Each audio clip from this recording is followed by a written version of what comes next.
कोई आपके घर आ गया तो वक्र दृष्टि से मत देखो, ए तो साधु महात्मा है, ऐसे नहीं। भगवान आए, तुम्हारे पापों का नाश हो जाएगा मंगल के लिए। अगर वो रोटी मांग रहे, भोजन मांग रहे, आप दौड़ कर जाइए, दरवाजे पर उनको भिक्षा दीजिए। सच्चा महात्मा कभी घर में नहीं घुसेगा, ये भी ध्यान रखना। ऐसे नहीं घुसेगा कि आपके गेट को लांग कर अंदर भिक्षा में जाए, ऐसा कभी नहीं, सिद्धांत नहीं। जो सच्चे मार्ग का पथी को दरवाजे पे ही राधे श्याम बोलेगा, वो अंदर आ ही नहीं सकता। तुम्हें निश्चिंत रहना है।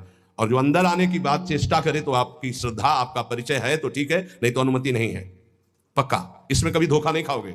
जो सच्चे मार्ग का पथिक, उसको गुरुजन शिक्षा देते हैं, भिक्षा गेट के बाहर ही ली जाती है।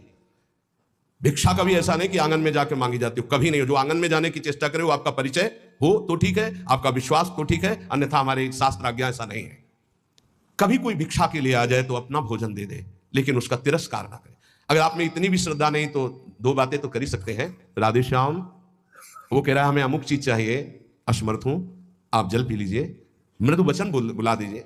ऐसे शब्द बोलिए कि उनको बचने का दरिद्रता, आपको नहीं देने की सामर्थ्य, आप मना कर दीजिए। लेकिन कटु वचन और रुद्र दृष्टि अगर अतिथि की प्रति की गई तो सारा आपका पुण्य नष्ट हो जाएगा, सारा पुण्य नष्ट हो जाएगा। ये धर्मशास्त्र के अंतर्गत की बात है। उचित व्यवहार, उचित सेवा का अवसर आया, उसमें कंजूसी मत कीजिए, देने में संकोच नहीं होना चाहिए। अब हमारा फिर क्या होगा? वो विश्वंभर देख रहा है, बहुत सुंदर व्यवस्था करेगा।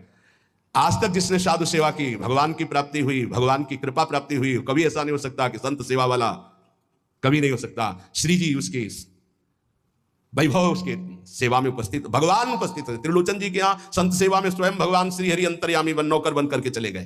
तो ये कभी ना सोचो कि भिक्षुक को, साधु सेवा को अगर हम स्वीकार करेंगे तो हमारा कुछ चला जाएगा। नहीं नहीं, एक का वो लाखों देता है, ऐसा महान है उनका मालिक।